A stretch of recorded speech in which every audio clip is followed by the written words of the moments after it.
What if the greatest leaders aren't defined by their sheer power, but by their restraint? And what if the most crucial wisdom, the kind that really alters destiny, comes from the most unexpected places? Welcome to the deep dive. We're your shortcut to being truly well-informed. We really try to cut through all the noise, pulling out the most important nuggets of knowledge and insight from, well, a whole stack of sources, all tailored just for you. And it's been quite a journey, hasn't it? This deep dive is part of our ongoing exploration, chapter by chapter through the book of Samuel. It's just such a rich text. It really is. And today, our mission basically is to dig into 1 Samuel chapters 24 and 25. We're looking for those profound lessons about leadership, wisdom, divine purpose, things that maybe surprisingly really hit home today. Yeah, they do. And hey, if you're just joining us now, that's totally fine. Each deep dive, it really stands on its own. But, you can always go back to chapter 1 if you want the whole unfolding story. It's worth it. Definitely. Now, this deep dive draws heavily from the profound insights of Ariel Louis's commentary. This was inspired by his late father, Rabbi David Louis, and actually created together with his son, Yehuda Louis. And it's really important to get this. The commentary, while it's original, it's fully rooted in the timeless teachings of the sages of Israel. So this isn't just like ancient history collecting dust. Not at all. It feels like a living, breathing guide. It offers, prophetic guidance for modern life, for leadership challenges we face right now. It's kind of a roadmap. That's a great way to put it. Okay, so let's dive in. Part 1. The king's restraint, David and Saul in the cave. This is 1 Samuel chapter 24. Right, so Saul's back from chasing the Philistines, and someone tells him, hey, David's in the wilderness of Engedi. And Saul just snaps back into that obsession. Totally. He grabs 3,000 men, 3,000, the elite troops, and heads off to hunt David among these, rocky crags. And the irony, it's almost unbelievable. Tell me about it. Saul goes into this cave to cover his feet, relieve himself. And guess who's hiding deep inside that very cave? David and his men. Exactly. The timing is just, wow. It feels divinely orchestrated. It's an incredible setup, isn't it? I mean, from a purely human standpoint, it's the perfect opportunity. It is. And David's men, they see it right away. They're like, look, this is the day the Lord told you about. I will deliver your enemy into your hand. Do whatever you want to him. The pressure must have been immense. For sure. So David gets up, and this is the key moment. Instead of killing Saul, he creeps up, privily, the text says, secretly, and just cuts off the corner of the skirt of Saul's robe. And straight away, his heart smote him. That's the language used. Yeah. He feels this deep regret, this pang of conscience, just for cutting the robe. It says so much about him, doesn't it? He immediately tells his men, the Lord forbid that I should do this thing to my master, the Lord's anointed, to stretch out my hand against him, since he is the anointed of the Lord. He stops them. He physically restrains his own men from attacking Saul. Yeah, he checks him. And Saul just gets up, leaves the cave, completely clueless about how close he just came. Okay, so let's unpack this. David had every reason, right? Every human justification. Saul's hunting him down. Why hold back? Exactly. What Ariel Louis's commentary really emphasizes here is the deep moral clarity David shows. It's such a stark contrast to Saul's paranoia, which we've seen building and building. Right. This moment starts to crystallize David's connection to, let's say, a higher form of kingship, a divine kingship. He's not driven by revenge. He's acting out of reverence for the office, for God's choice, even if the man himself is flawed. It's about the anointing, not the person. Precisely. It shows that true authority, for David, comes from God, not from settling personal scores. This is foundational for his future rule. So after Saul walks out, David follows him. He calls out, my lord the king. Saul turns and David just bows down, face to the earth. Total humility. Amazing contrast to Saul's behavior. And then he asks this really pointed question. Why do you listen to men's words saying, look, David seeks your harm? And that question itself, it brings up a huge point about leadership, doesn't it?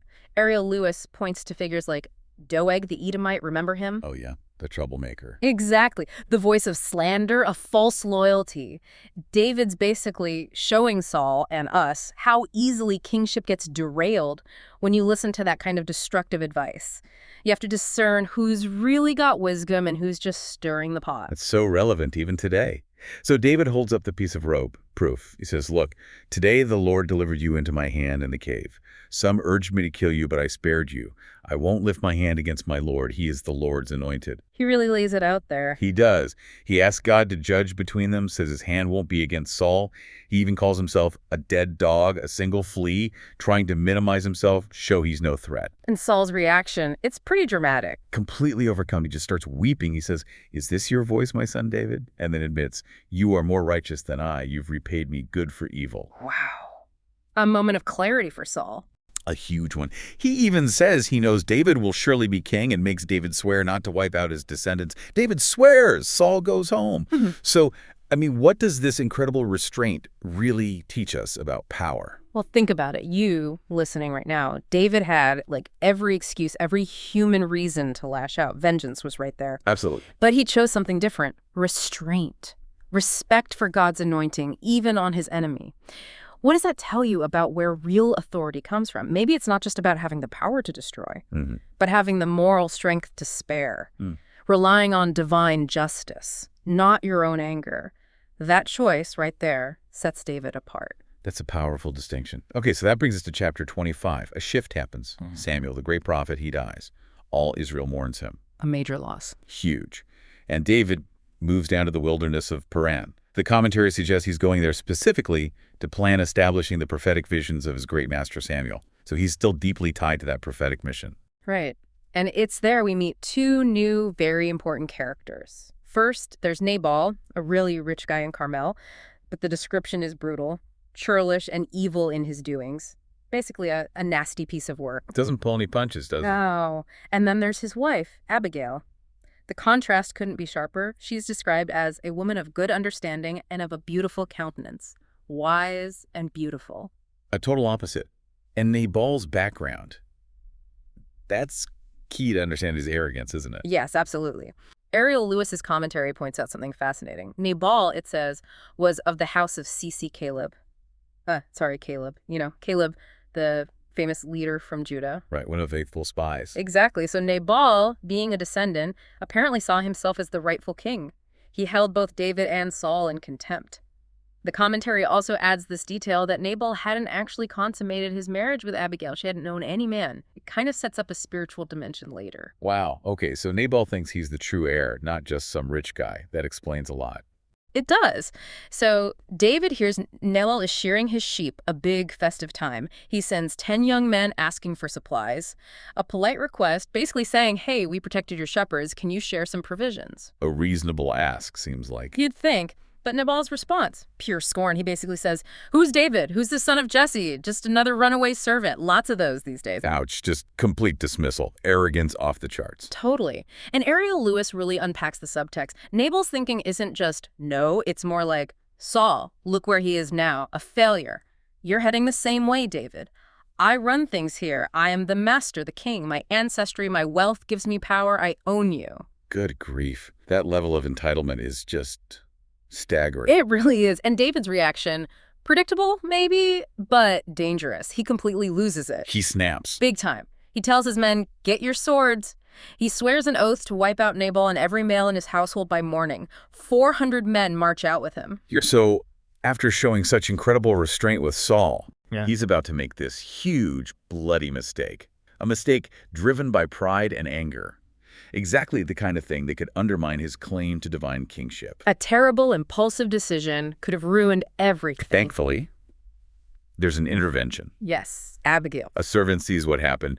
He knows Nabal insulted David, knows David's coming, and he warns Abigail. He tells her, David's men were great to us, like a wall protecting us day and night. He defends David's men. Yeah, he says, evil is determined against our master and his whole house, basically because Nabal is such a son of Belial, like utterly worthless, impossible to reason with. So Abigail, this woman of good understanding, she doesn't hesitate. She acts fast and in secret. Immediately. She gathers this huge amount of food and supply loaves, wine, sheep, grain, raisins, fig cakes, loads it all onto donkeys, sends it ahead, and goes to meet David herself. Doesn't tell Nabal a thing. Smart move. Very. And when she meets David's advancing force, she gets off her donkey, falls on her face, bows low. Total humility. And she says, upon me, my lord, upon me let this iniquity be. Takes the blame herself. It's an incredible opening. And her speech that follows is just Brilliant. It really is. She dismisses Nabal, as his name is, so is he. Nabal, which means fool, is his name, and folly is with him. But then she shifts. Right, she credits God for stopping David from shedding blood. She reminds me he fights the battles of the Lord, and then she prophesies that God will make David a sure house, that he'll be king. This is such a crucial moment for David. What's the core message Ariel's commentary finds here? What's Abigail teaching him, especially right after he showed restraint with Saul? It's like she holds up a mirror. The commentary puts it starkly, almost like Abigail is saying directly to David, look, you're immaturely rushing to confront Nabal. You're reacting emotionally to his insults, playing right into his hands. Oof, harsh but true. Saul made the same mistake, the commentary continues, seeking validation, trying to prove himself, and that's what undercut his kingship. Don't you make that same mistake. A true king would silence Nabal by ignoring him. She's basically saying, rise above this. Don't be provoked like Saul was. Wow, so the real test of kingship isn't just sparing the anointed king, but also ignoring the insults of a fool. Exactly, transcending the personal slight. And she uses this beautiful imagery, too, about David's soul being bound in the bundle of life with the Lord thy God. Yeah, what does that mean? Ariel Louis explains it as this profound sense of divine protection, eternal connection, and his enemies, they're like castaway souls, flung out as from a sling. The commentary suggests this terrifying exile is paradoxically their best shot at holiness, defining the evil within them through that isolation. Deep stuff. Very. And then, the kicker, Abigail concludes her powerful speech by revealing her own authority, for I am a prophetess. Just drops that in there, amazing. A prophetess appearing out of nowhere, right when David needed that divine correction most. And David gets it instantly. He blesses God. He blesses Abigail for stopping him, for keeping him from bloodshed.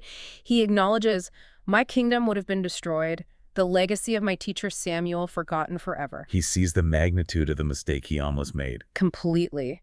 He accepts her gift, sends her home in peace, his course corrected profoundly. Absolutely saved by her wisdom. Yeah. So what happens back home with Nabal? Well, Abigail gets back, finds Nabal feasting like a king, completely drunk. Wisely, she says nothing until morning. Smart. Then, when he's sober, she tells him everything. The near disaster, her intervention, and the shock, it hits him hard. His heart died within him and he became as a stone. Like a stroke or something. Seems like it. Paralyzed by the news. And then about 10 days later, the text says simply, the Lord smote Nabal, that he died. So God handled it. David didn't have to lift a finger in vengeance. Exactly. And when David hears Nabal is dead, he blesses God again for vindicating him, for keeping him from evil. Then he sends messengers to ask Abigail to be his wife. And she accepts. Humbly. She says she's willing to be a servant, even to wash the feet of the servants of my Lord. She goes and becomes his wife. The text also notes quickly, David took Ahinoam of Jezreel as another wife around this time. And there was one last detail about Michal, David's first wife, what Saul did. Right. Ariel Louis adds a note about that. Saul had given Michal, David's holy and faithful wife, as the commentary calls her, to another man, Palti.